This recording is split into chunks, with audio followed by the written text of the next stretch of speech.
História do frevo. O frevo tem origem no século XIX, na cidade de Recife, em Pernambuco.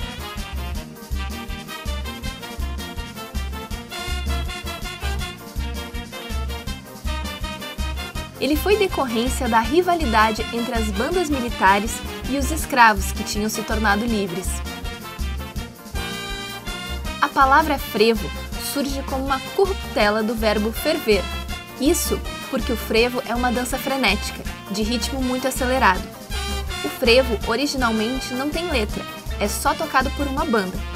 Sua música baseia-se na fusão de gêneros como a marcha, machixe, dobrado e polca. E sua dança foi influenciada pela capoeira. Do ritmo mais rápido das bandas de músicas marciais surgiu a dança do frevo, nos desfiles antigos de carnaval, quando os jogadores de capoeira abriam um caminho para os músicos passarem pela multidão. O frevo mistura passos de balé, capoeira e cossacos. Da junção da capoeira com o ritmo do frevo nasceu o passo. A dança do frevo foi utilizada inicialmente como armas de defesa dos passistas, que remetem diretamente à luta, resistência e camuflagem, herdada da capoeira e dos capoeiristas, que faziam uso de porretes ou cabos de velhos guarda-chuvas como arma contra grupos rivais. Foi da necessidade de imposição e do nacionalismo exacerbado, no período das revoluções pernambucanas, que foi dada a representação da vontade de independência e da luta na dança do frevo. Foi declarado Patrimônio Imaterial da Humanidade pela Unesco no ano de 2012, sob a designação Frevo, Arte do Espetáculo do Carnaval de Recife. Embora arraste multidões dançando e divertindo-se, o frevo é uma dança complexa, de passos complicados e muita improvisação, que misturam rodopios, gingados, passos miúdos, malabarismos, entre outros. Os dançarinos utilizam ainda uma sombrinha colorida aberta enquanto dançam, demonstrando grande técnica.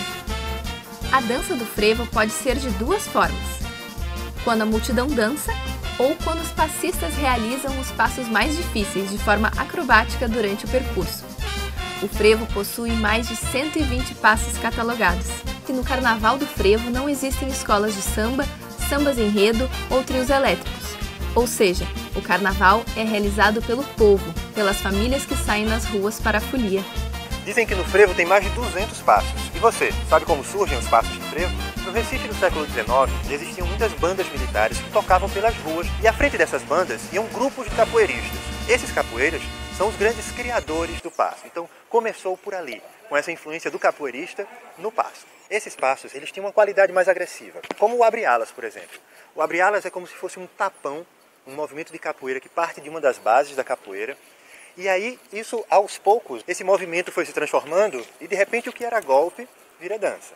E a partir desse corpo, da malemolência do capoeira, o frevo começa a receber diversas influências. Por exemplo, na década de 50, foi para o Recife um grupo de dança russa, um balé russo. Ele se apresentava nos teatros da cidade e na rua também, tinham apresentações gratuitas na rua. Então aqui vocês vão ver uma dança Hopak, que é uma dança, na verdade, ucraniana, que na época fazia parte da União Soviética.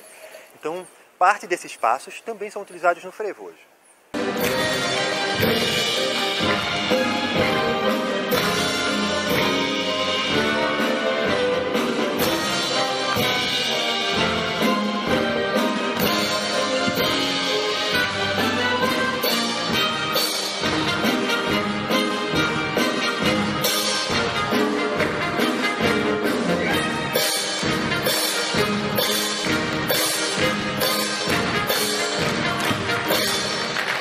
E o que acontecia? As pessoas assistiam essas apresentações e tentavam reproduzir com o corpo que tinham. Só que elas não tinham o mesmo treinamento das pessoas que estavam vindo do balé russo para cá. Então elas tinham um pouco menos alongamento. Então isso tudo ia fazendo com que elas adaptassem o passo no corpo delas.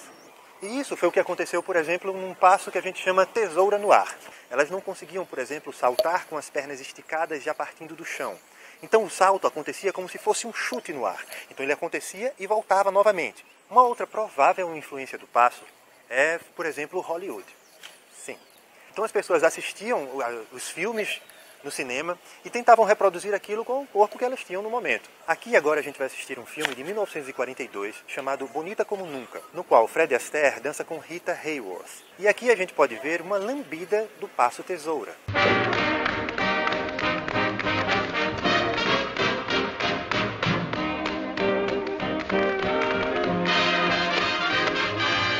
Então as pessoas assistiam isso no cinema e tentavam reproduzir com o que elas tinham. Então o piso já não era tão liso como era o piso do filme que a gente acabou de ver.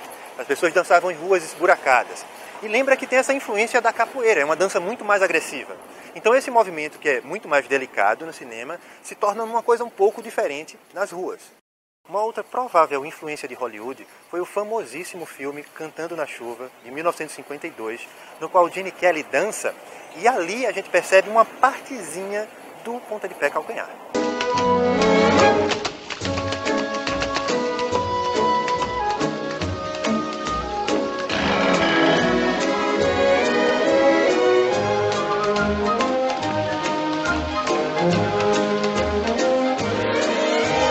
O ponta de pé calcanhar, um desses passos clássicos do frevo, ficou mais ou menos assim, ó.